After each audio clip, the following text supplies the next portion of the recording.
Bonjour, je m'appelle Bruno Medjaldi, je travaille à Besançon depuis une dizaine d'années où j'ai fait mes études aux Beaux-Arts et je suis peintre. J'ai fait déjà de nombreuses expositions et j'ai un autre travail à côté qui me permet de vivre, de gagner ma vie pour pouvoir peindre le restant de la journée. Bon, alors je m'appelle Anne Merker, j'habite dans les environs de Besançon, je suis née à Besançon et je suis actuellement étudiante en philosophie et surtout je suis en train de réaliser un court-métrage d'une vingtaine de minutes en format cinéma. Voilà, à peu près. Voilà, je m'appelle Myriam Brenier, j'ai 30 ans, j'habite à Besançon et je travaille à Besançon. Je suis célibataire, je n'ai pas d'enfant. Je travaille dans une association qui s'appelle l'APIEU, c'est l'atelier permanent d'initiation à l'environnement urbain. Je parlerai peut-être plus tard de cette association. Je m'intéresse donc à tout ce qui touche l'environnement. J'aime beaucoup la nature. Je fais un travail qui me plaît, qui me passionne, mais j'ai aussi d'autres passions. Je fais de la peinture, je fais de la musique, des petits spectacles de rue. Je fais aussi du sport. Voilà, je suis bien occupée. Alors, je m'appelle Christine Collant, j'ai 27 ans. J'ai fait des études de sciences naturelles et cette année, j'ai suivi la formation éco-interprète qui est mise en place par le CPIE de Franche-Comté pour être animatrice et responsable pédagogique en environnement. Et donc, je viens du Jura, du sud du Jura, Saint-Claude. Je m'appelle Jean-Luc Saunier. J'ai également suivi la formation éco-interprète l'année dernière, mise en place par le CPIE de Franche-Comté. J'ai 30 ans et je travaille aussi dans le Jura, mais dans le bas Jura, ce qu'on appelle la Bresse jurassienne, une région qui a beaucoup d'étangs, une région où on parle beaucoup d'eau.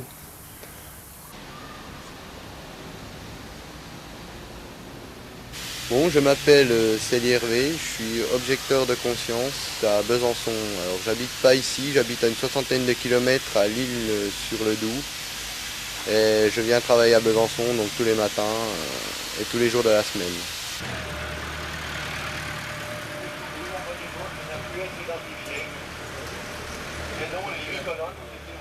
Je m'appelle Marie-Hélène Bloch, je suis animatrice conférencière de la Caisse des Monuments historiques et des sites et je m'occupe donc du service des visites guidées à Besançon. Bonjour, je m'appelle Yalouz Abdel, j'ai 30 ans et je suis styliste et j'ai créé mon entreprise et donc je vends ma marque Yalouz dans toute la France. 10 minutes, il y en a un qui s'aperçoit et qui dit ah non. Oui, bonjour, je m'appelle François Gouraud et j'ai 28 ans, j'habite Besançon et j'ai un studio de création graphique.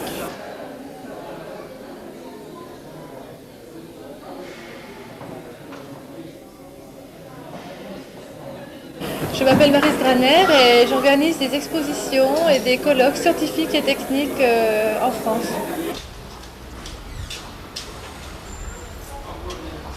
Je m'appelle Michel Janin et je travaille au Centre de linguistique appliquée depuis 1975. J'ai fait différentes choses, j'ai enseigné le français, j'ai fait de la formation de professeur surtout. Depuis 1982, je ne fais que ça, formation de professeur de français langue étrangère.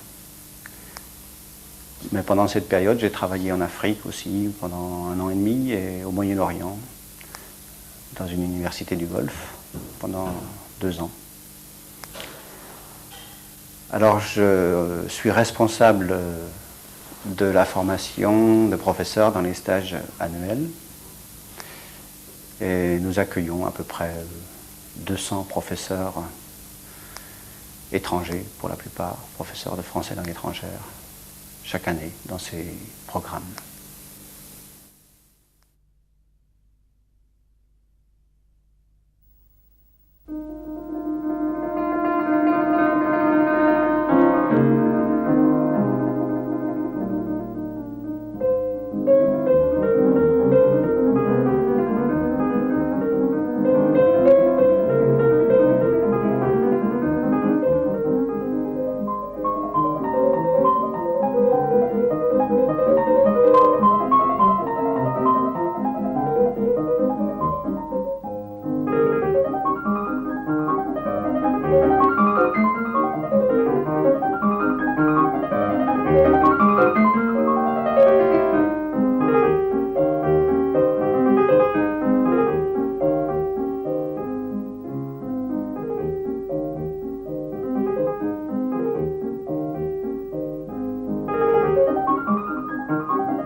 Alors là, nous nous trouvons à la citadelle de Besançon. C'est une citadelle qui a été construite au temps de Louis XIV par Vauban, un architecte militaire. Donc c'est un endroit qui était fait pour défendre l'accès de la ville ou protéger la ville suivant les cas. C'est une construction extrêmement massive, comme on peut le constater par ces remparts là. Alors actuellement, nous nous trouvons sur le chemin de ronde. Nous avons donc une magnifique, vraiment superbe vue sur Besançon, qu'on voit à l'arrière-plan. On domine la ville complètement. Et c'est devenu, alors aujourd'hui bien sûr, c'est plus du tout, il n'y a plus de militaires ici. Dans la citadelle, on trouve un zoo, un musée sur l'histoire de la résistance en France, qui est un des musées les plus importants en France sur le sujet. Diverses infrastructures. Les Bisontins aiment beaucoup venir se promener à la citadelle le dimanche. C'est vraiment un lieu de promenade prisé, très prisé. Et vous, vous êtes de Besançon? Alors moi je suis de Besançon depuis donc une dizaine d'années, une douzaine d'années. Et ce que j'aime beaucoup dans cette ville, c'est le côté mélange. C'est-à-dire on est à la fois, comme on peut le constater, sur des hauteurs, en montagne, en hauteur. En même temps, on a une plaine, on a un fleuve, on a des petits monts assez accueillants. On a vraiment quelque chose de très mixte, très changeant, très mélangé. Et il y a un côté aussi qui m'intéresse beaucoup, c'est le côté méditerranéen. C'est vrai que si on rajoutait la mer ici, finalement, ça ne gênerait pas du tout. On pourrait être dans le sud de la France.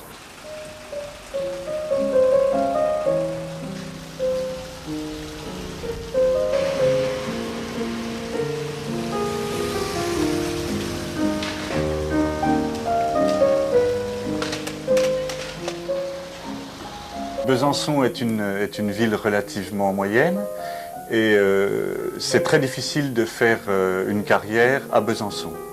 Donc on commence,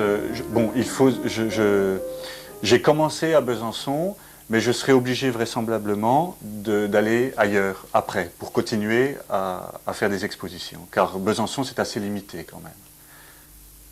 Étant donné qu'il y a une école d'art à Besançon, il y a de nombreux peintres.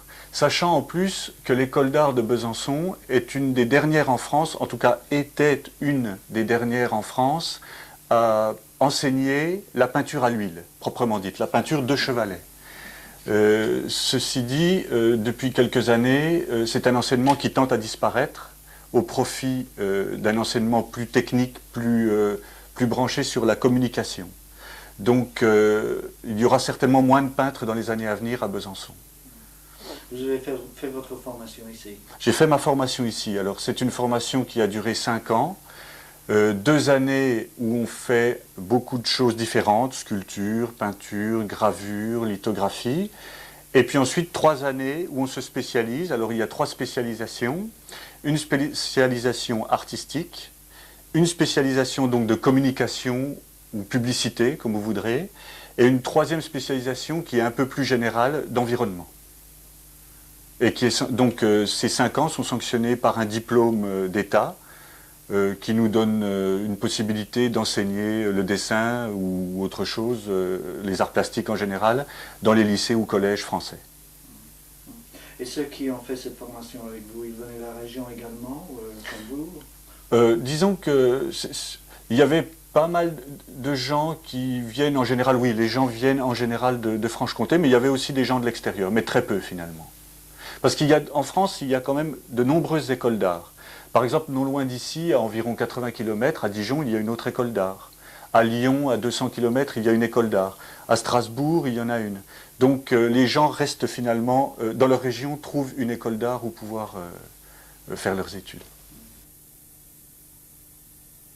Comment vous êtes-vous arrivé à être connu?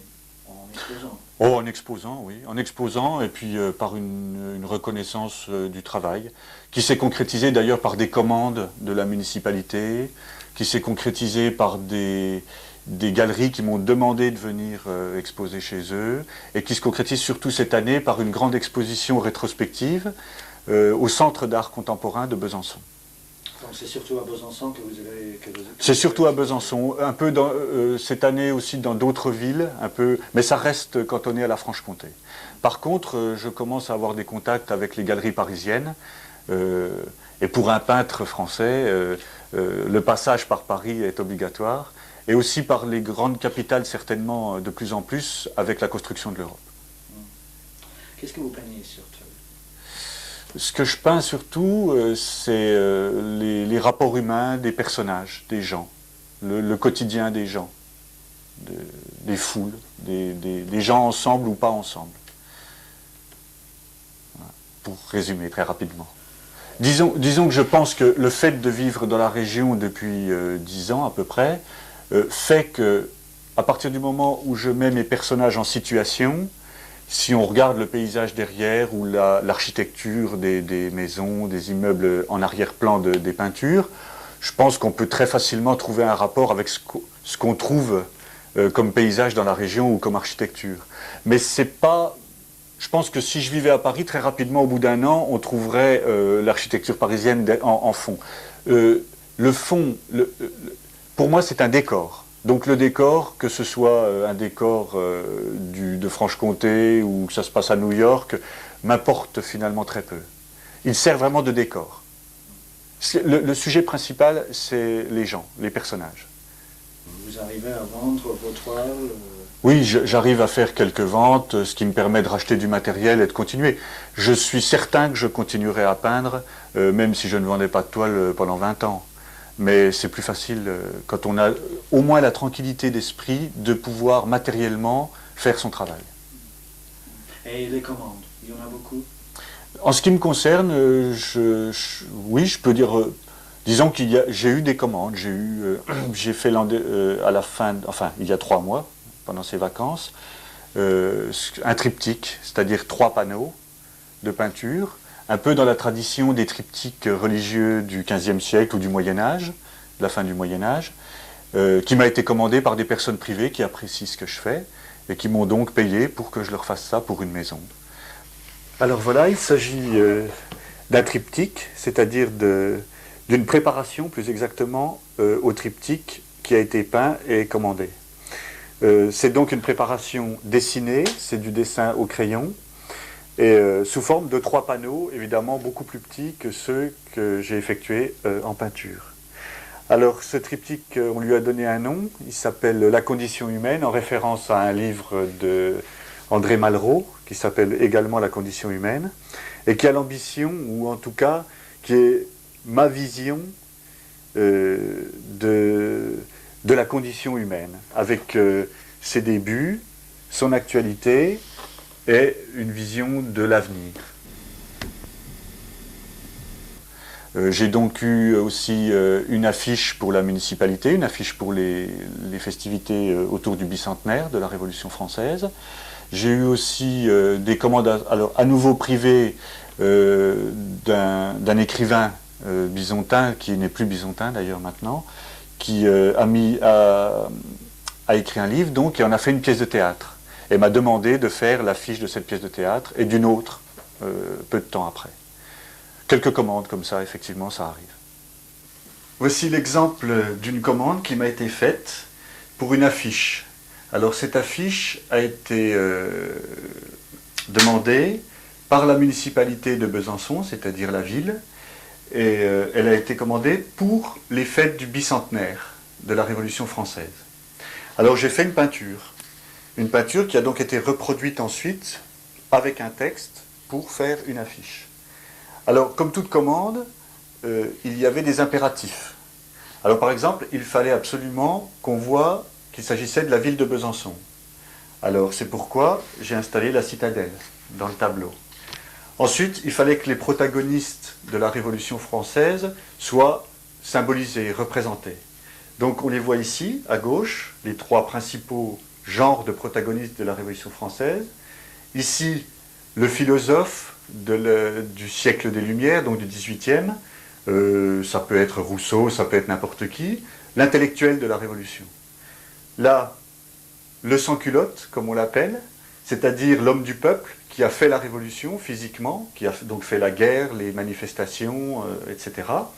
Et le rôle de la femme, qu'il ne faut surtout pas oublier dans la Révolution française, qui a été très très important, et qui est donc symbolisé ici par une jeune femme avec le bonnet phrygien et le petit drapeau, la petite cocarde bleu, blanc, rouge, qui est apparue donc à ce moment-là.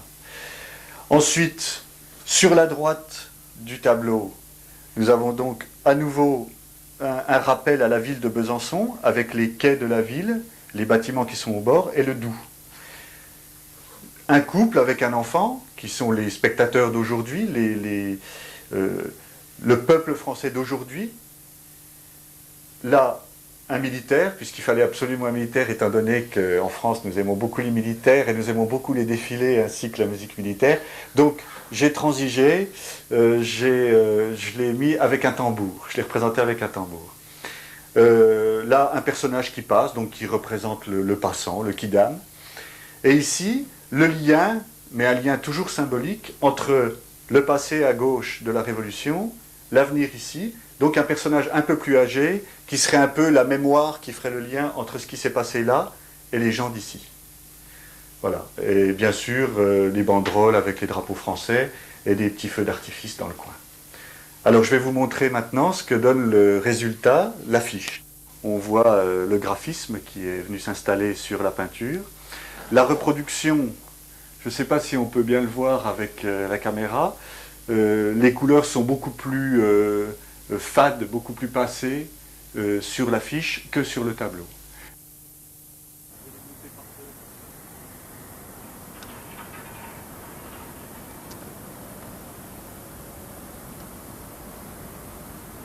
Mais est-ce que pour vous, il y a un rapport entre le peintre et sa ville? Oui, il y a forcément un rapport. Disons que c'est dans le sujet, une fois de plus. Mon sujet n'est pas lié directement à un site précis. Mais comme je l'ai déjà dit autre part, il est évident que cet endroit m'influence dans l'arrière-plan que je donne à mes personnages. Alors, il y a une influence de ce côté-là, mais ce n'est pas mon sujet principal.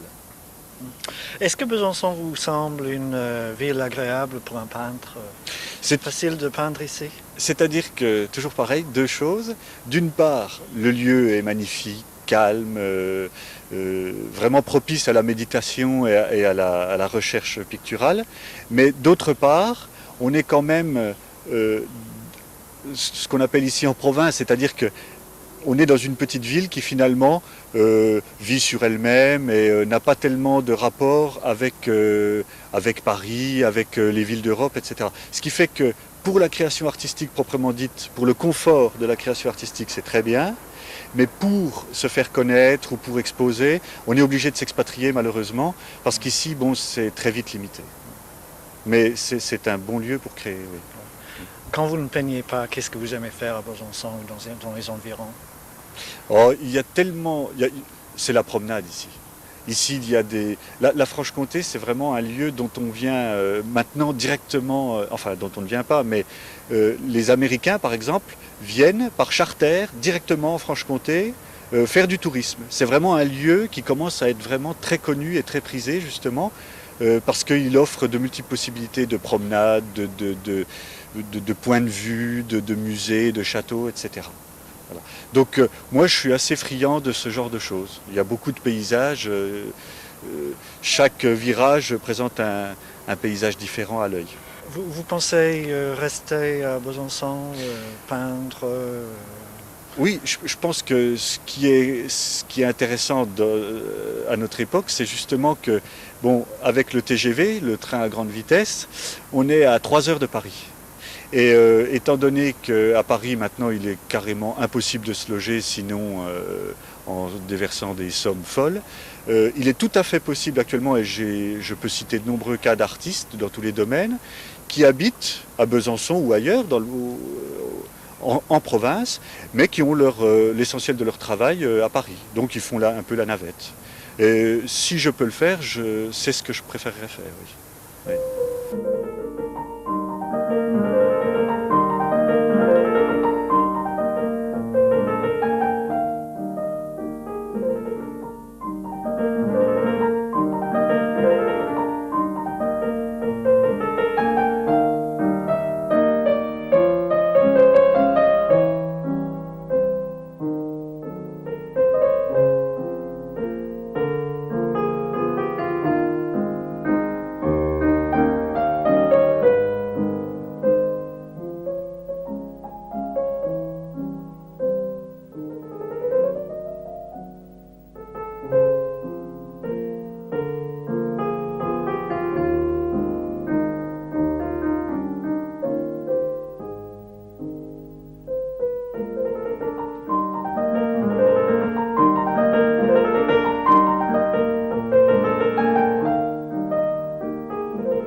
Est-ce que vous pouvez me dire pourquoi vous avez choisi ce site un peu particulier en bas de la citadelle Besançon?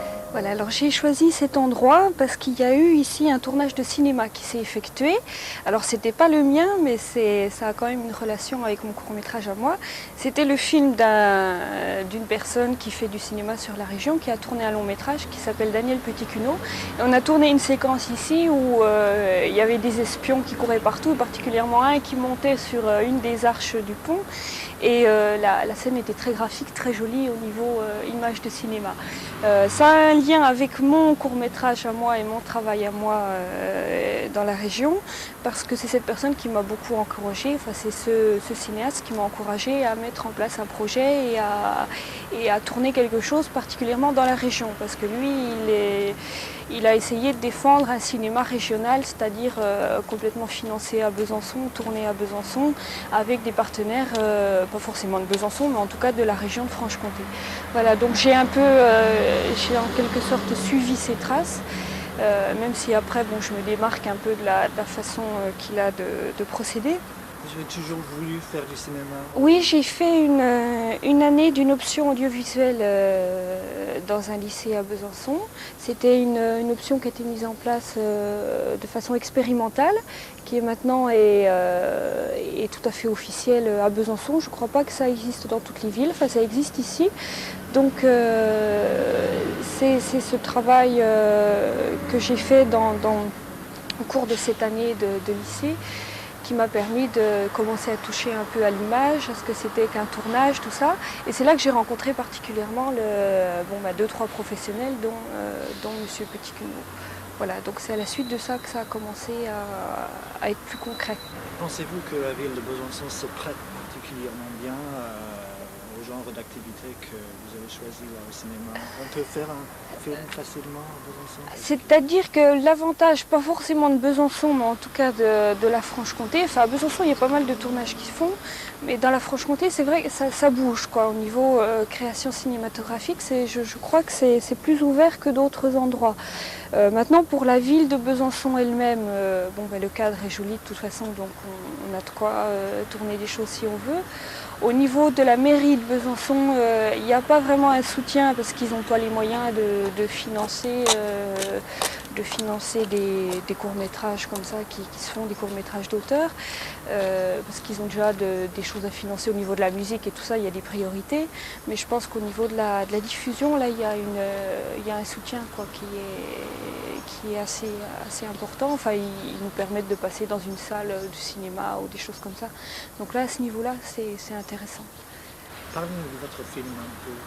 Alors mon film, c'est un film dont j'ai écrit le scénario. C'est donc un court-métrage en 16 mm noir et blanc.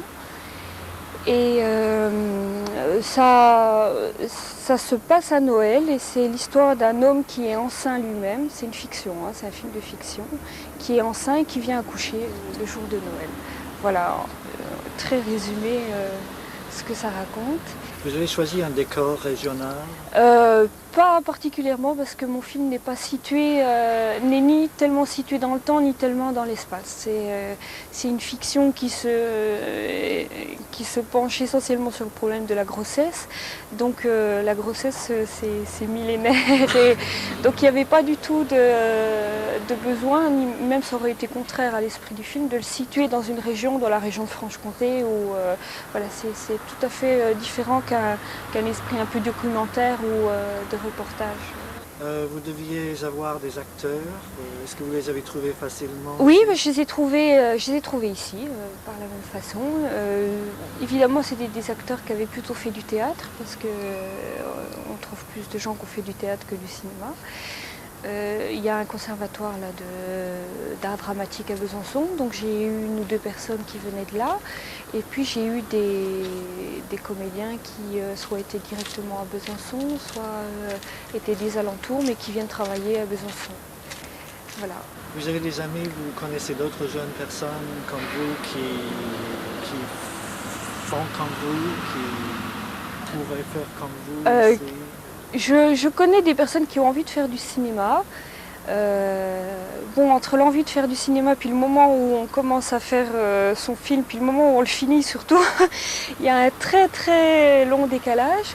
Donc je connais des gens qui ont envie, qui parlent d'en faire, à savoir s'ils vont le faire ou quand est-ce qu'ils vont le faire, ça je sais pas parce que je ne suis pas non plus indiscrète à aller titiller pour savoir ce qui se passe.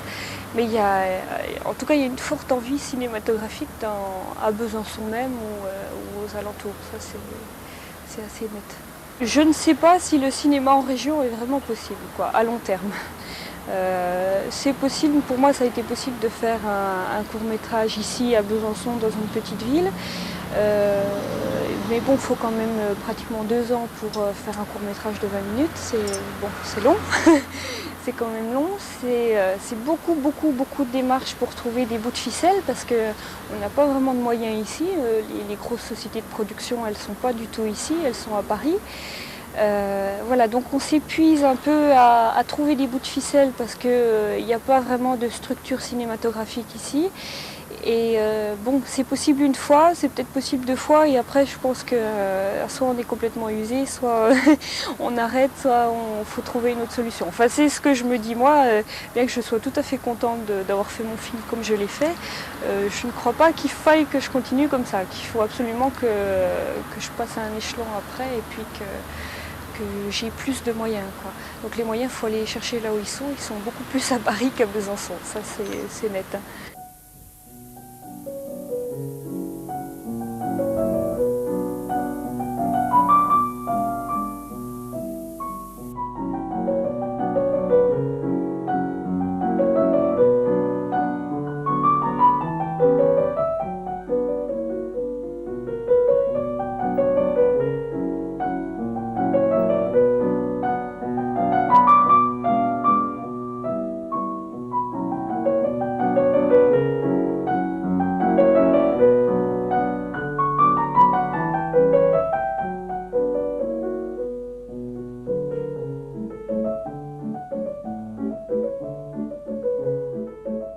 Alors là, on se trouve près de la porte Rivotte.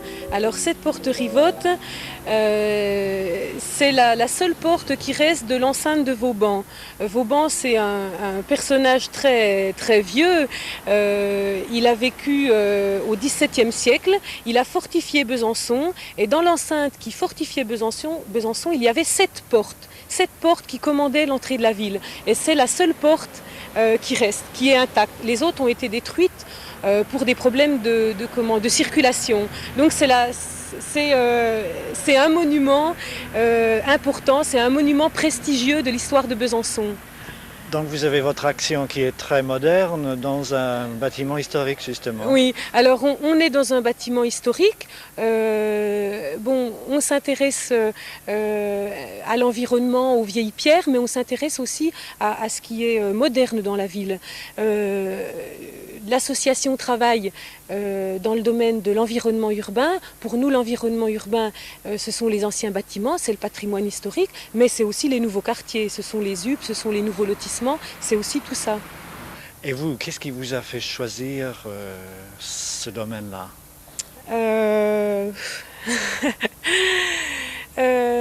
C'est un ensemble de choses en fait. Déjà j'ai une formation universitaire en géographie, donc j'aimais déjà tout ce qui touchait à la planète, à la Terre, à tout ce qui s'y passait. J'ai voulu travailler dans le domaine du paysage, donc j'ai continué des études dans ce sens-là. Et puis finalement j'ai choisi de me consacrer plutôt à quelque chose de plus vaste encore que le paysage, c'est-à-dire à l'environnement au sens large. Et puis il y a eu aussi l'opportunité de la mise en place de cet atelier.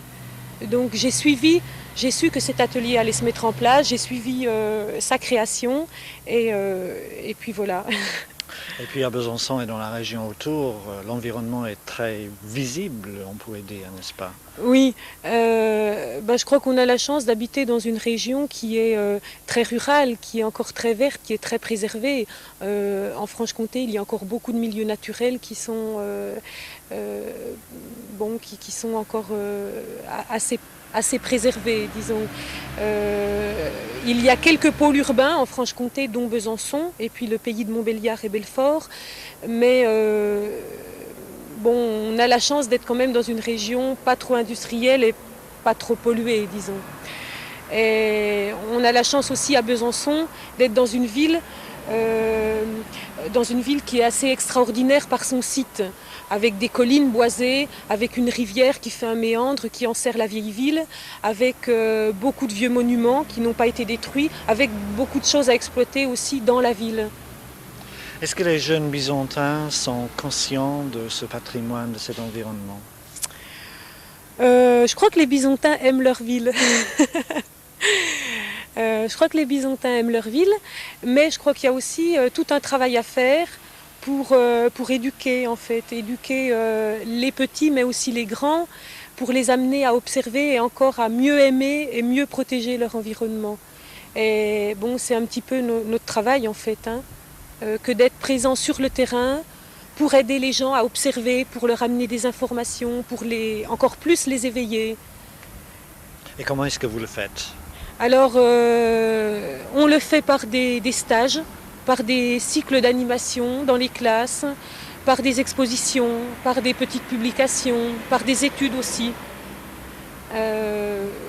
Voilà, des actions assez diversifiées en fait. Au niveau de la Pieux, nous ne faisons pas de centre de vacances, mais nous travaillons avec d'autres maisons qui ont une grosse activité pendant les vacances et qui accueillent des jeunes de toute la France, dans le cadre de séjours d'une semaine de découverte de la nature. Et là, ce sont des séjours qui marchent bien. On essaie toujours d'intervenir dans le cadre de l'école ou en travaillant avec des associations ou des organismes qui nous amènent un public, c'est-à-dire des maisons pour tous ou des maisons de jeunes, ou d'autres organismes qui travaillent déjà avec un public et qui nous amènent des groupes. Parce que c'est pas toujours facile de toucher les gens individuellement. On a par exemple L'an dernier, on avait des petits groupes de jeunes qui venaient le mercredi et qui ont réalisé des nichoirs pour les oiseaux, qui ont réalisé des postes de nourrissage qui ont été placés dans un parc de la ville.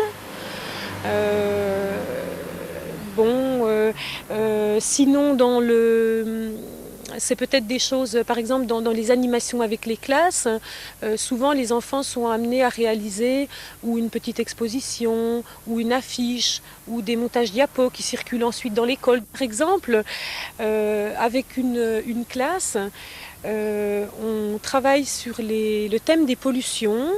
Alors, on va aborder le thème de l'eau. Donc, ils vont visiter une station d'épuration, ils vont visiter une écluse et on va les emmener près d'un petit ruisseau où on va analyser avec eux la qualité de l'eau et ils vont réaliser des petits moulins à eau.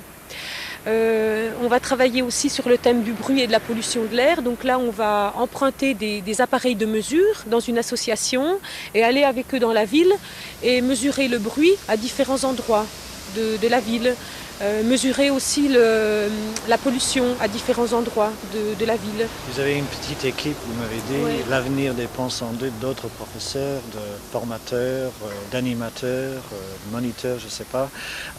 Vous avez une action dans ce domaine, vous formez des animateurs. Oui. La formation est un domaine important pour nous parce que ça permet de démultiplier notre action, puisque les formateurs interviennent eux-mêmes auprès d'autres publics ou d'enfants. Donc c'est un peu une des priorités aussi dans nos actions ou dans notre atelier. Donc on a surtout un gros projet qui est une formation de 9 mois d'animateurs, c'est-à-dire de personnes capables d'encadrer des groupes et aussi de monter des projets. Et cette formation, on la veut très axée sur le terrain et sur la pédagogie. On dit comme ça en France, les gens se forment sur le tas. C'est-à-dire qu'ils sortent de la fac et s'ils veulent être animateurs, ils se font embaucher et puis ils se forment tout seuls, quoi. Et en fait, il y a vraiment un manque à ce niveau-là. Donc notre association avec d'autres a mis en place ce projet pour former des gens qui sortent de la fac, former des animateurs, quoi. Et donc c'est une formation qui allie des stages pratiques et puis des séances de terrain et des stages assez longs aussi. Dans le travail qu'on fait, il y a quand même une grosse part de foi et puis aussi un peu de bénévolat. Mais en même temps, on est conscient qu'on doit arriver à professionnaliser notre travail aussi. Et dans ce domaine de l'éducation à l'environnement, en France, ce sont des associations qui font ce travail-là. Et voilà, ça change, ça bouge.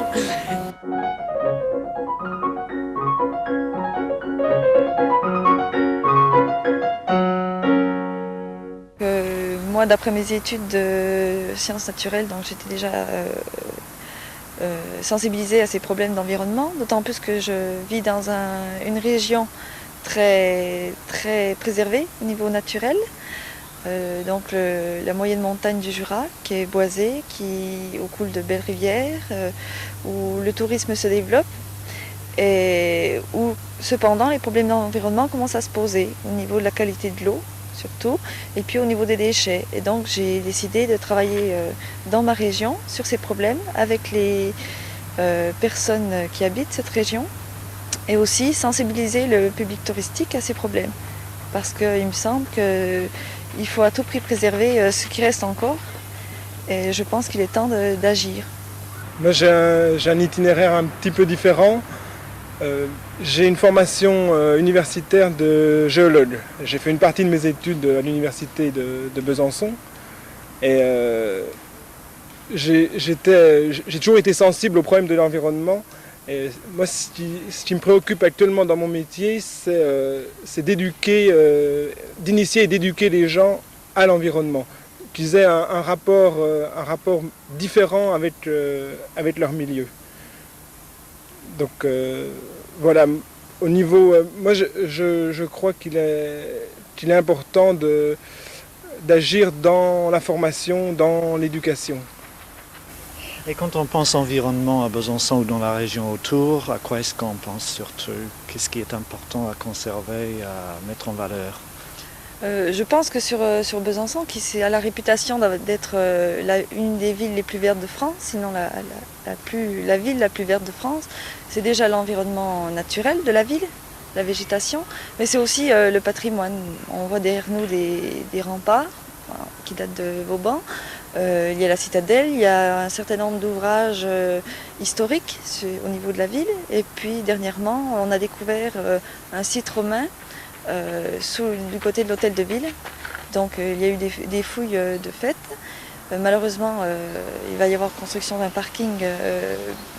C'est un gros problème dans cette ville qui est quand même encerclée par le Doubs. Donc au niveau des parkings et l'approche de la ville, ça pose de gros problèmes.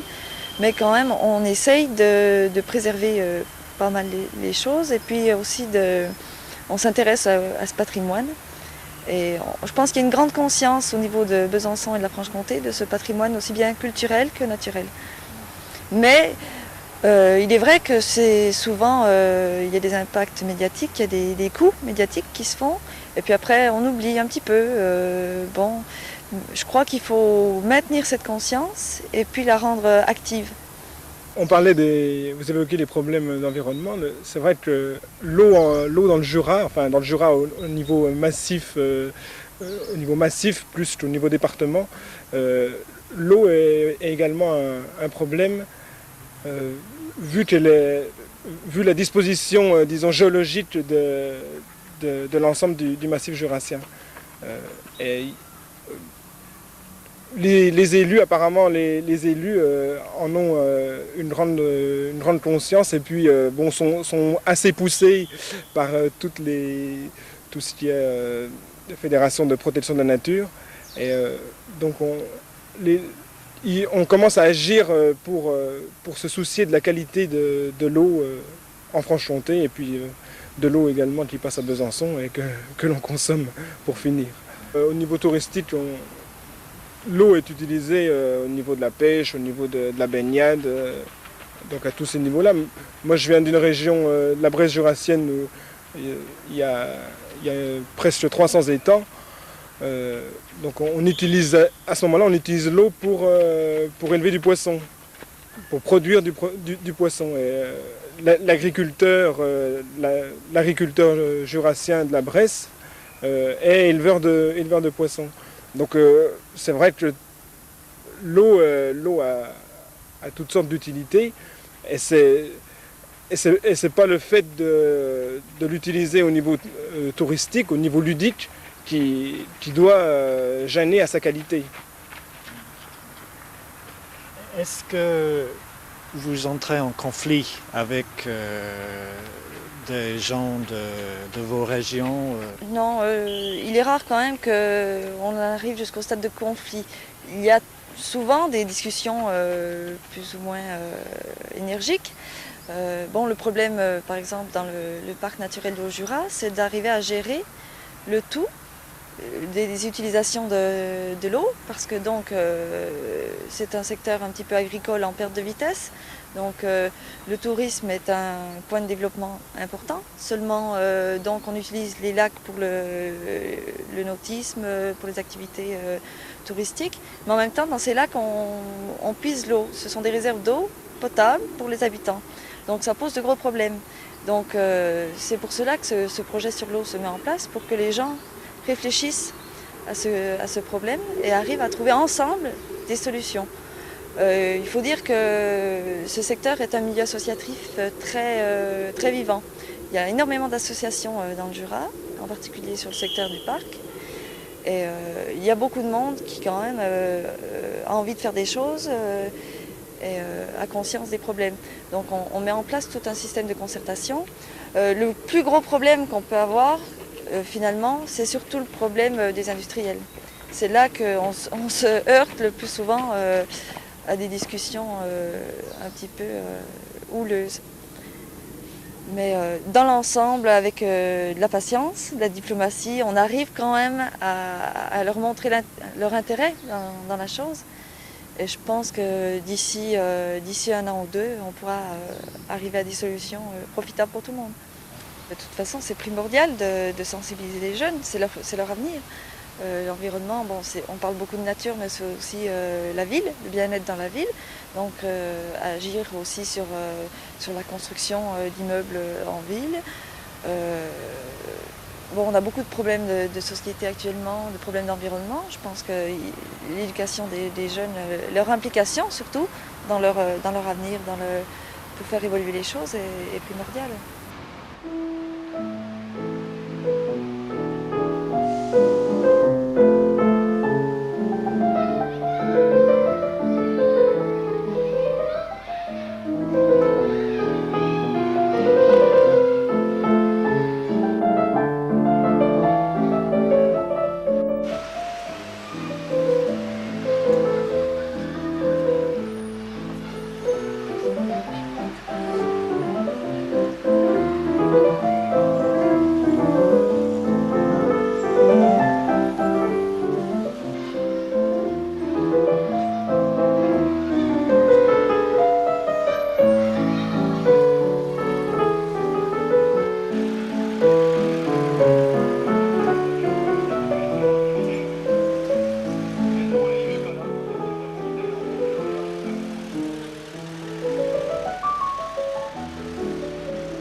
Alors ici nous sommes dans un monument gallo-romain du 1er siècle après Jésus-Christ qui est le square Castan. Alors à son origine c'est un nymphée, c'est-à-dire un ensemble de bassins qui recueillait les eaux qui venaient des sources d'Arcier. Donc un nymphée en fait c'est pas une baignoire, c'est juste pour le culte de l'eau. Vous avez l'air de savoir de quoi vous parlez.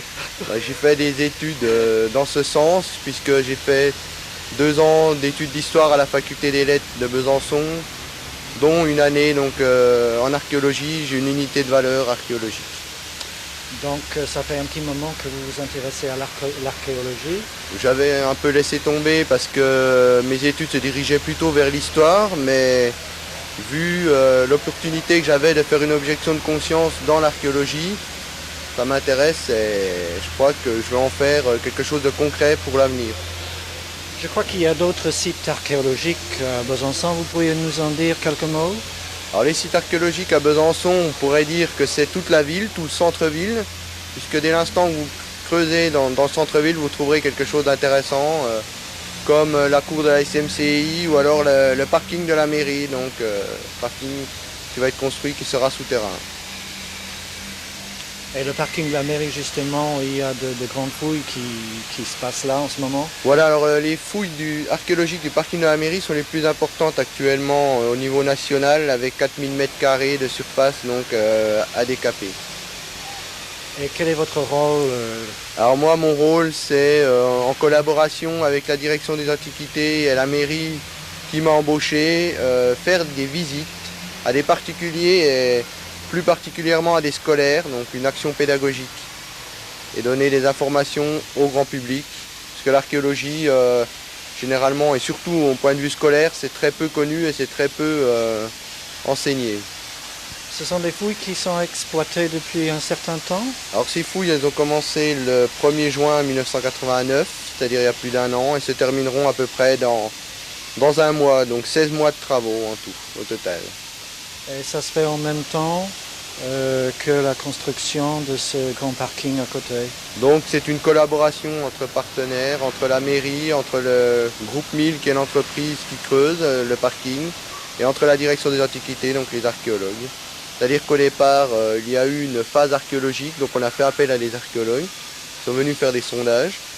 Ces sondages se sont avérés positifs, et de là, on a inclus les fouilles archéologiques dans les travaux du parking. C'est-à-dire que l'archéologie, c'est plus comme il y a une 50aine d'années, où l'archéologue était considéré comme un parasite, une personne qui empêchait les choses de tourner en rond. Maintenant, c'est toute une concertation et on fait que d'ici 15 ans, ça soit systématique. Dès l'instant qu'il y a des travaux dans une ville, donc un grand projet urbain, qu'il y ait fouilles archéologiques si c'est nécessaire. Et quand le parking sera terminé, il sera toujours possible de visiter le site archéologique? Alors non, au niveau du site, donc ça sera recouvert de béton vu le parking souterrain. Il y aura le mobilier qui sera au musée donc, des Beaux-Arts et d'Archéologie de Besançon. Et il y aura peut-être quelques plans sur le chantier, donc dans le parking, pour dire aux gens qu'à cet endroit il y avait telle et telle chose, donc les resituer dans le temps.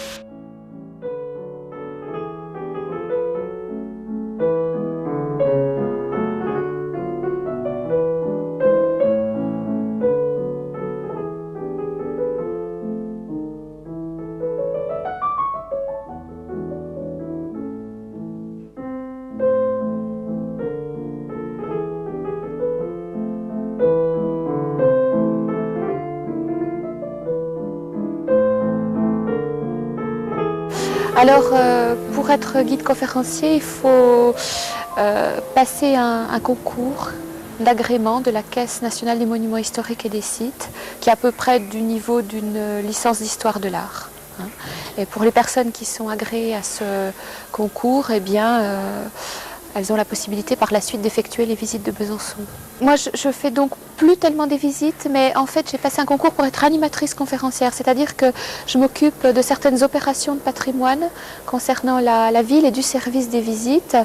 C'est intéressant parce que ça touche des domaines comme ceux de l'histoire de l'art. C'est ce que j'avais choisi pour mes études. Et puis en même temps, c'est assez vivant puisqu'on a un contact direct avec les gens, avec les touristes, avec les Bisontins, et puis avec des associations aussi de Besançon.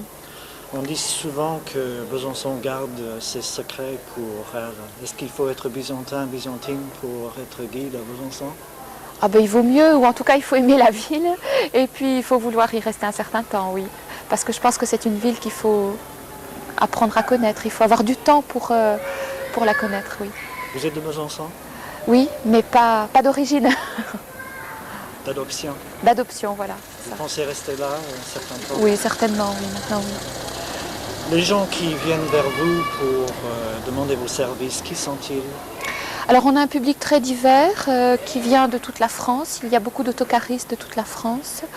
Il y a les Bisontins, bien sûr. Et parmi eux, beaucoup de scolaires, beaucoup d'enfants des écoles. Et puis on a un public d'étrangers aussi, oui. Avec beaucoup d'Allemands, beaucoup d'Européens, depuis surtout 2 années.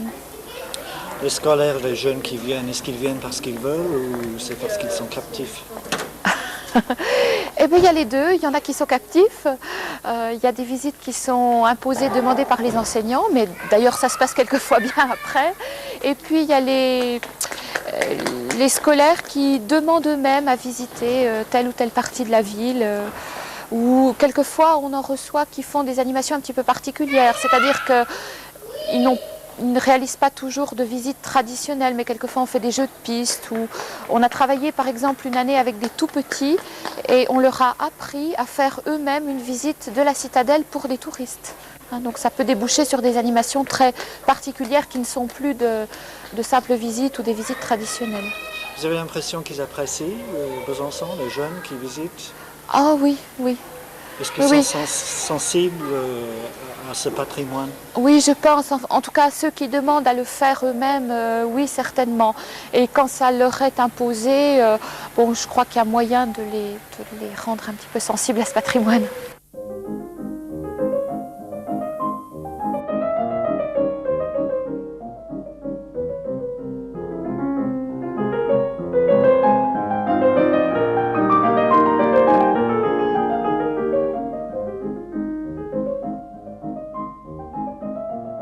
Alors à Besançon, beaucoup des choses qui sont jolies à voir, qui sont originales, se trouvent dans la boucle, cette fameuse boucle. C'est quoi la boucle? La boucle, c'est la boucle du Doubs. Et la ville, pratiquement depuis l'époque des Romains, a été construite à l'intérieur de ce rempart naturel que formait la rivière. Alors c'est vrai que presque tous les monuments anciens se trouvent situés dans cette boucle. C'est le cas pour l'hôtel de ville et le palais de justice où on se trouve actuellement. Ces bâtiments datent de l'époque de la Renaissance. On a construit tout d'abord l'hôtel de ville et puis ensuite le palais de justice. Le palais de justice au départ était simplement des salles où on pouvait rendre la justice puisqu'à l'époque la ville avait son propre système de gouvernement, c'était une ville libre et elle avait le droit de rendre des actions de justice. Ce sont des architectes locaux essentiellement qui vont construire ces monuments. Et là, on a la présence de pierres de couleur un petit peu rouge, rose, en plus de l'ocre et du bleu des pierres qu'on voit habituellement à Besançon, ce qui donne beaucoup de relief à la façade. Ça, et puis tous les éléments de décor qui s'y trouvent. On trouve des salles de cérémonie dedans, surtout à la mairie. Dans le bâtiment de l'hôtel de ville, voilà, qui appartient à la mairie, il y a effectivement des salles de cérémonie, salles de réception pour les mariages, notamment.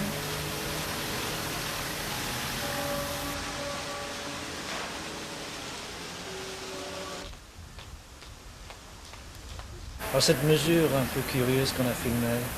C'est l'aune de Besançon, c'était la mesure référence de la ville. Quand Besançon était ville libre protégée par Charles Quint, en effet, c'est à cette mesure-là qu'on se référait quand il y avait un litige ou un problème et qu'on avait besoin d'une mesure très précise. Elle fait 0,815 m. Comment est-ce qu'on arrivait à cette longueur, vous savez? Ah, je ne sais pas, non, ça je l'ignore. Et qui s'en servait? Eh bien, on s'en servait quand il y avait des problèmes de litige, je pense par exemple entre des marchands de draps et des clients éventuels. On pouvait se référer à cette mesure-là pour tous les problèmes qui se posaient et où on avait besoin d'une mesure précise. Et elle s'est toujours trouvée posée là sur la façade? Oui, elle a toujours été sur la façade de l'hôtel de ville, oui, oui. Donc il fallait apporter ce qu'on voulait mesurer? Oui, j'imagine que ça se passait comme ça, oui.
Alors, on n'est plus dans la boucle? Non, là, nous nous trouvons dans le quartier Battant, c'est le quartier qui est sur la rive droite du Doubs. Et c'est un quartier qui est un des plus connus de Besançon également, au même titre que ceux qui sont à l'intérieur de la boucle. D'ailleurs, on y trouve beaucoup de choses intéressantes. Mais il n'y a pas de grands monuments majeurs pour le patrimoine de la ville. Le charme de Battant, c'est plutôt fait d'un ensemble de détails, de sculptures, de maisons anciennes, dont certaines d'ailleurs ont été restaurées, comme on le voit pour celle-ci, et où on a opté pour un emploi de la couleur qui est très, très tranché. On trouve pas mal d'autres exemples de ce type-là dans le quartier. Est-ce que le quartier de Battant a la même histoire que la boucle? Pas tout à fait, parce qu'il ne comportait pas le même type de population. Socialement, c'est un quartier qui traditionnellement est plus pauvre. On y a trouvé les gens qui faisaient des petits métiers. Ça a été surtout un quartier de vignerons au XVe et XVIe siècle. Et on a beaucoup cultivé la vigne dans Besançon, mais les vignerons habitaient Battant, qui était véritablement leur quartier. Par la suite, on y trouvera des lavandières, des tanneurs. Le père de Pasteur, qui était tanneur, a habité une maison du quartier Battant. C'était un quartier qui n'a pas, à l'origine, été protégé, n'a pas eu de système de rempart. Donc les gens les plus riches qui cherchaient à être protégés, bien sûr, n'habitaient pas ce quartier-là, mais cherchaient des logements dans la boucle. Et de nos jours? Alors de nos jours, eh bien, je pense que sa vocation est en train de changer complètement, notamment avec les restaurations qui ont lieu. Et d'ici quelques années, vraisemblablement, ça sera certainement un des endroits, un des quartiers les plus recherchés de Besançon. Mais c'est vrai qu'il a encore une population qui lui est très attachée. Il y a des gens qui ne voudraient pas, et pour un empire, je pense, habiter ailleurs qu'à Battant. Il y a des sociétés, des associations qui sont particulières à ce quartier-là. Et il y a encore des choses qu'on pouvait voir il y a quelque temps qu'on ne voyait pas à l'intérieur de la boucle. Par exemple, l'été, il arrive que des gens sortent leurs chaises sur le pas de leur porte et se parlent d'un côté d'une rue à l'autre. Et là aussi, on se croirait complètement dans une rue de village. C'est quelque chose qui surprend dans une ville de l'importance de Besançon et que de toute façon, on ne verra jamais au centre-ville.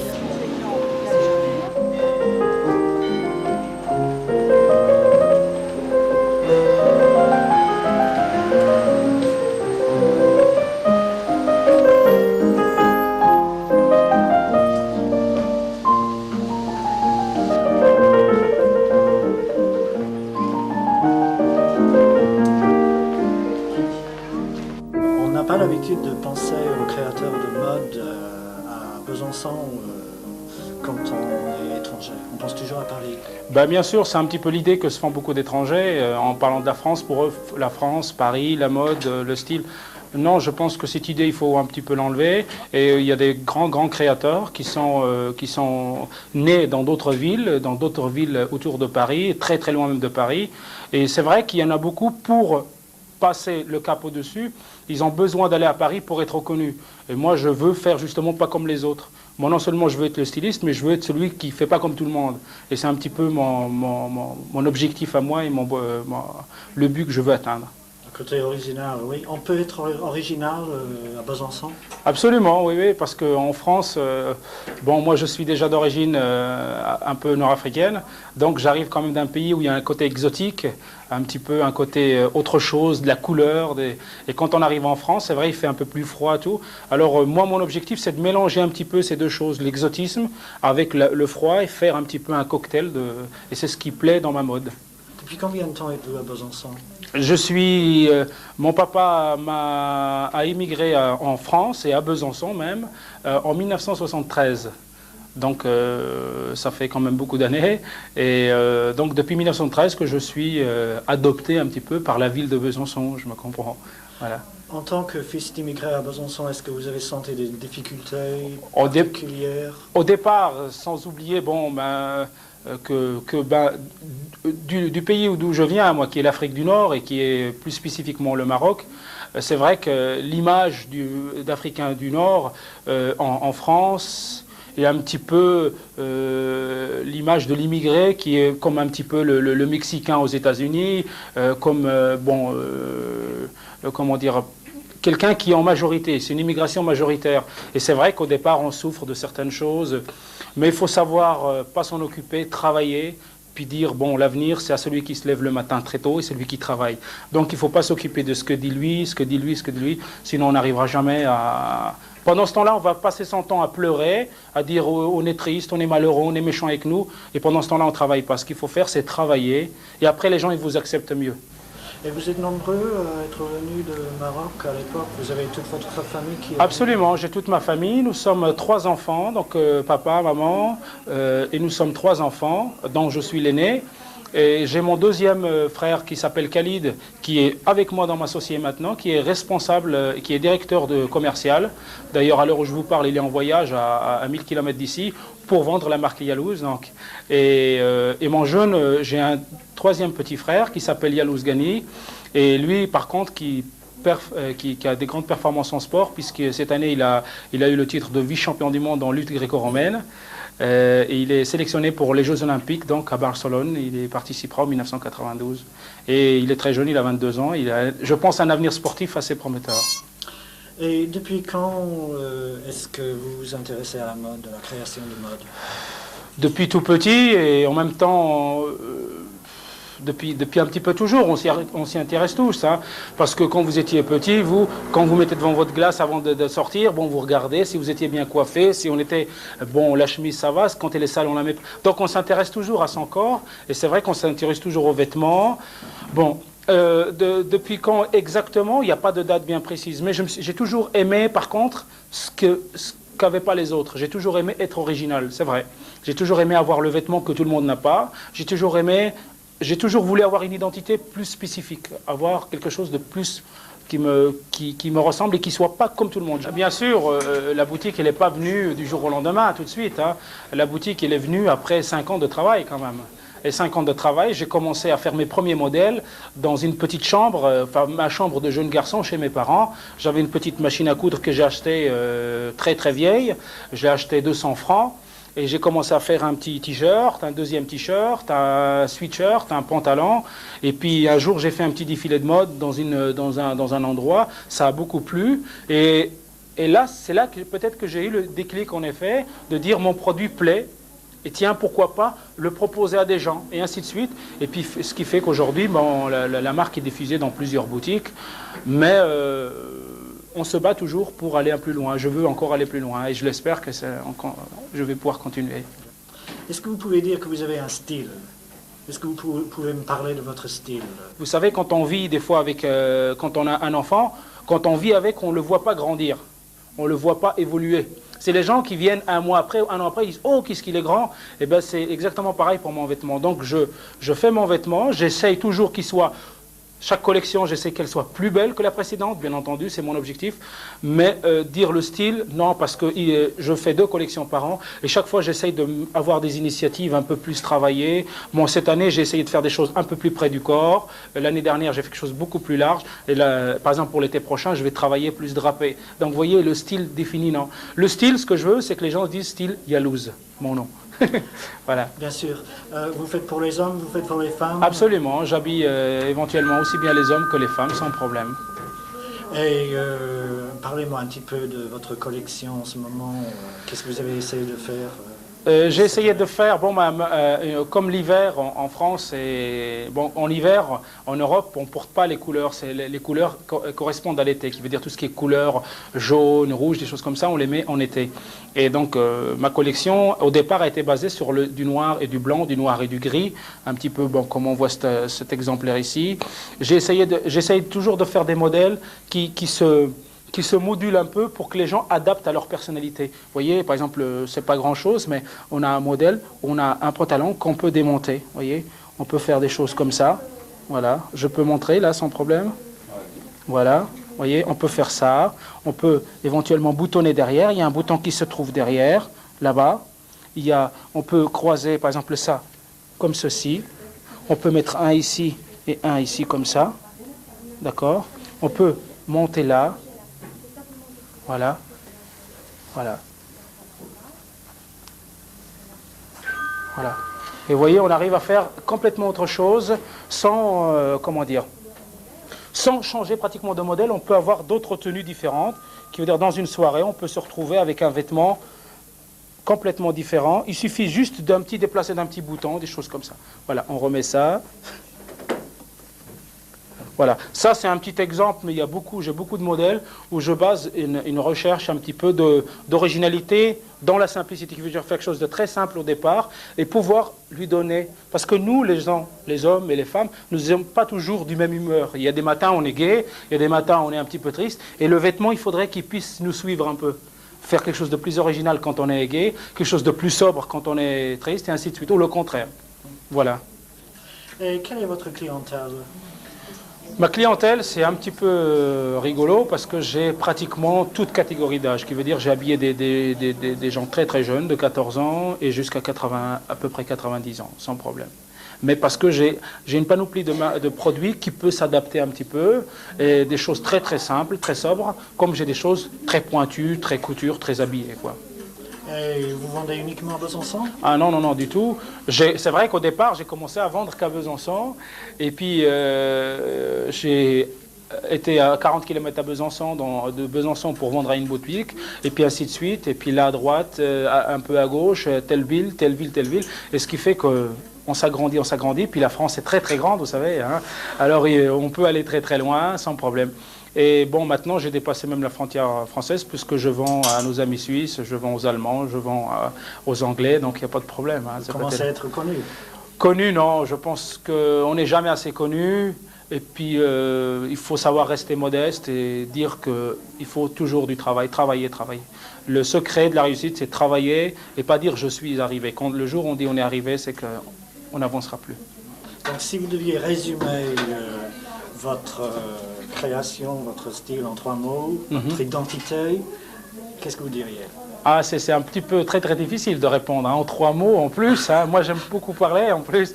Non, j'essaye de faire un produit différent.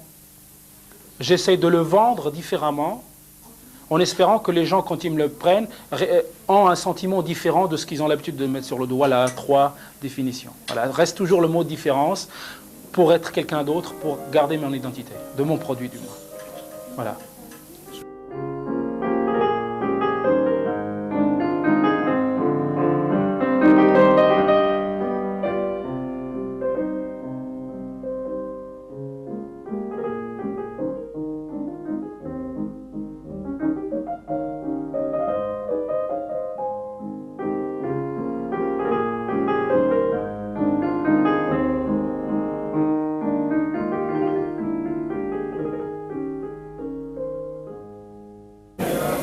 Et avec Véronique qui travaille avec moi, donc nous avons un studio de création graphique, nous faisons de la publicité, de l'organisation, d'exposition.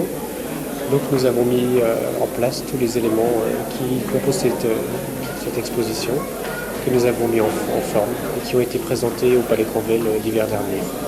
C'est pas vous qui avez créé une exposition? Disons, tous les éléments nous ont été fournis par Maryse Graner, de la Diversité Ouverte, qui a commandé l'exposition, et nous avons été chargés de mettre en place tous les éléments et de créer les panneaux. Cette exposition traite du thème de symétrie. Alors la symétrie est en fait une notion qui a été utilisée depuis l'Antiquité jusqu'à nos jours dans les arts, les sciences et les techniques. Et nous avons voulu faire une exposition pour montrer justement cette utilisation de la symétrie, mais il s'agit en fait plutôt de donner des clés de lecture, et cette exposition se veut un appel à la curiosité. Alors par exemple, nous montrons comment la symétrie a été utilisée pour la construction des temples grecs, mais aussi en musique où certains compositeurs se sont amusés à imaginer des partitions qui pourraient se jouer de droite à gauche ou de gauche à droite. Également, dans la communication, la notion de symétrie est très importante puisque, en fait, lorsqu'on regarde un magazine, la publicité est toujours sur la page de droite et le texte est sur la page de gauche parce que, en fait, c'est la page de droite qui attire l'œil. De même, au théâtre, on sort de gauche à droite. Et lorsqu'on veut rendre une idée pessimiste, on la traduit de la droite vers la gauche. Par exemple, si l'on voit une photo avec des rats qui arrivent de la droite vers la gauche, on a l'impression qu'ils envahissent la ville et ça donne une impression de terreur. Alors que s'ils partent de la gauche vers la droite, comme dans les bandes dessinées par exemple, cette notion de fuite est toujours traduite de la gauche vers la droite. On a l'impression qu'ils quittent et on a une impression de soulagement. Avec Véronique, nous avons fait 5 ans d'études aux Beaux-Arts, dont 3 ans en communication. Nous avons fait du graphisme, de l'audiovisuel, de la photographie, de la mise en page, du graphisme. Vous travaillez dans ce secteur depuis combien de temps? Nous travaillons depuis notre sortie des Beaux-Arts il y a 4 ans. Nous avons travaillé 2 ans dans des agences chez des concurrents, si vous voulez. Après, je suis parti en voyage d'études aux États-Unis et au Canada. Et après, j'ai commencé à penser à ouvrir mon entreprise. Le temps de faire les démarches et nous avons ouvert il y a juste un an, hier. C'est presque notre anniversaire. Comme je ne voulais pas quitter Besançon et il n'y a pas de gens qui font des choses très très bonnes à Besançon, j'ai préféré tenter tout seul plutôt que d'être chez quelqu'un où je ne me paierais pas. Oui, nous faisons des logos pour des entreprises, des catalogues qui présentent leurs produits. Nous avons fait un catalogue de vente par correspondance pour une entreprise de Besançon qui vend du matériel de dessin et de bureau. Mais c'est vrai que là, nous nous orientons un peu vers les expositions, c'est plus intéressant. Nous avons installé une grande exposition à Paris, à la Cité des Sciences, à la Villette, au mois de juillet. Une autre au bord du lac des Malbuissons, plus loin de Pontarlier, sur les énergies renouvelables. Voilà, donc on fait pas mal d'expositions pour le moment, mais c'est ce qu'on nous demande un peu. Quand j'étais plus jeune, j'aurais voulu aller travailler à Paris, et puis finalement je ne l'ai pas fait. Et maintenant, je n'ai plus envie. Paris, c'est bien pour les vacances, et pour voir les expositions, les musées, et faire les magasins. Qu'est-ce qui vous plaît sur la formation? On est ouvert, et puis on est proche de tout, on est proche de Paris, de la Suisse, du ski, je fais beaucoup de ski, et puis on est proche de l'Italie, donc on a un peu une position un petit peu comme ça centrale, et puis on peut partir vers plein d'endroits différents. Voilà. Puis pour la qualité de la vie, on est dans une ville assez grosse, tout en n'étant pas trop écrasé, on peut faire plein de choses après son travail.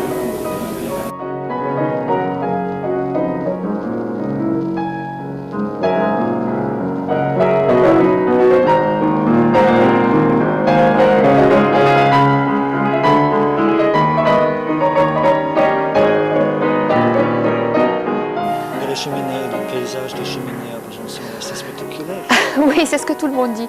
En fait, je crois qu'il n'y a pas de raison particulière à ça, mais simplement comme les constructions sont très resserrées à l'intérieur de la boucle, il est certain qu'on remarque beaucoup ces cheminées.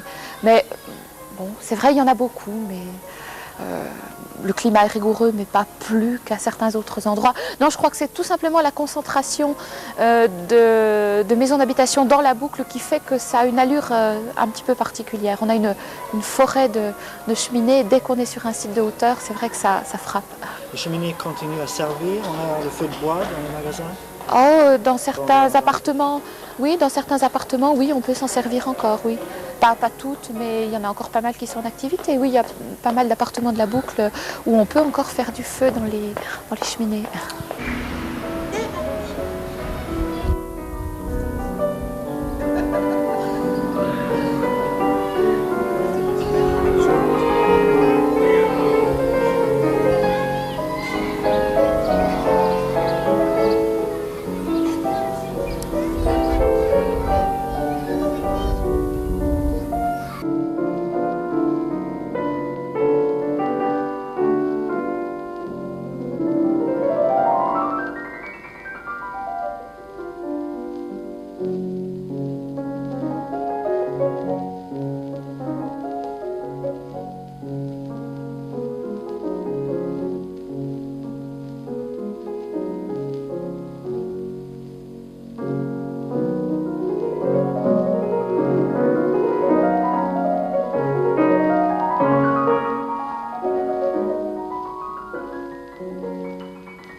CELA, ça veut dire Centre de linguistique appliquée. Il existe depuis trentaine d'années et c'est connu à Besançon et dans la région.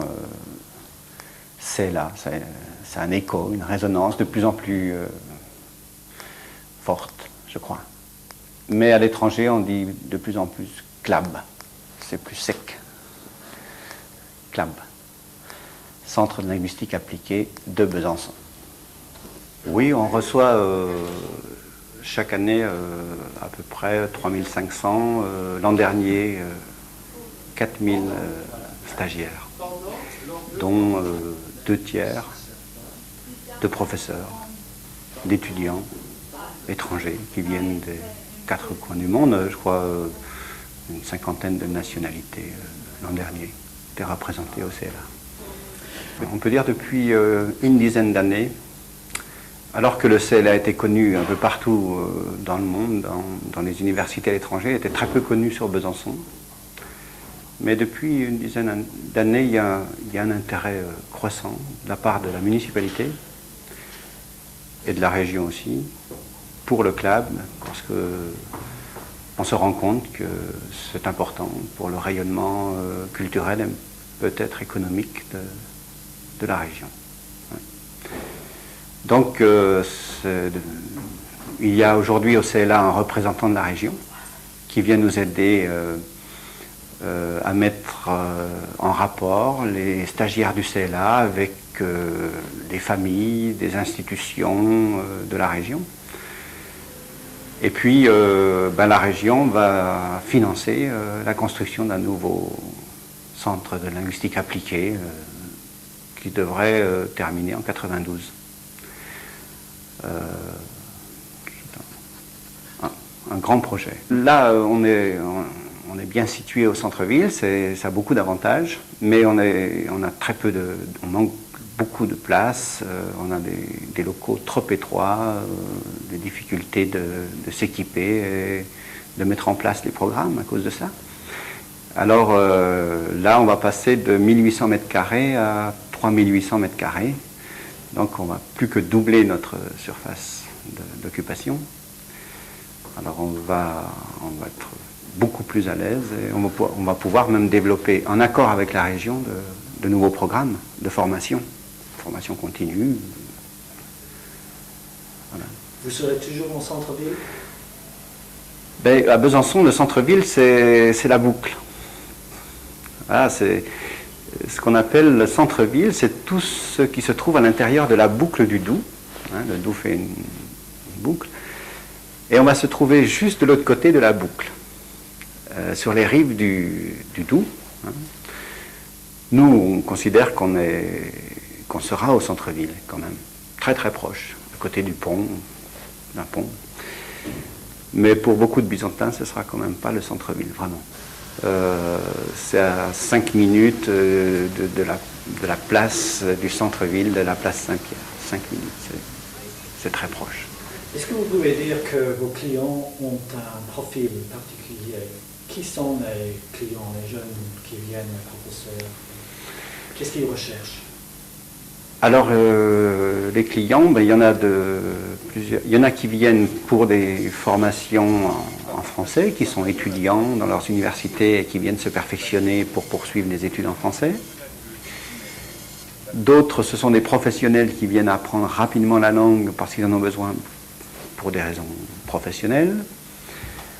D'autres viennent pour se perfectionner en français, pour poursuivre des études en France, des doctorats. Là, je parle des étudiants. Et puis l'autre public, c'est celui de professeurs. Alors, les professeurs, en été, on en reçoit à peu près 500, et pendant l'année, 200 à 250. Public important.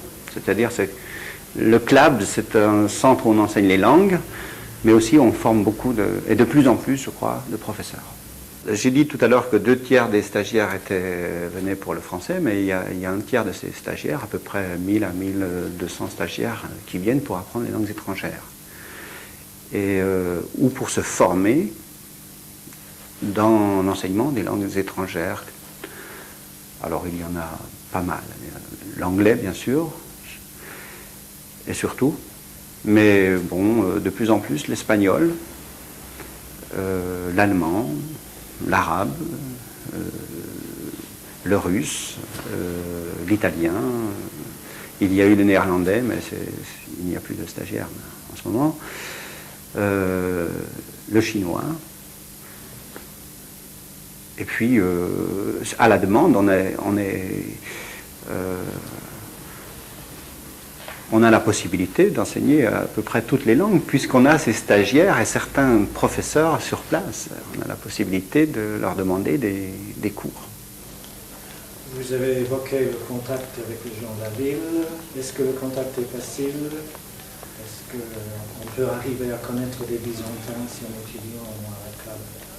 Ben, il est facilité de plus en plus, comme j'ai dit tout à l'heure. Mais je crois que vraiment maintenant, il devient quelque chose de courant et de facile, parce que on a un organisme qui s'appelle l'ASCLAB, association culturelle, qui met en relation les stagiaires avec les gens de la ville ou les institutions. Et là, je sais qu'il y a de plus en plus de familles qui manifestent leur désir de rencontrer des stagiaires, de les inviter pour des week-ends, pour des séjours, pour des fêtes. Et de plus en plus de stagiaires, c'est là, non seulement visitent des familles, mais vivent dans des familles françaises aussi. Accueillent en famille pendant 2 mois ou 3 mois.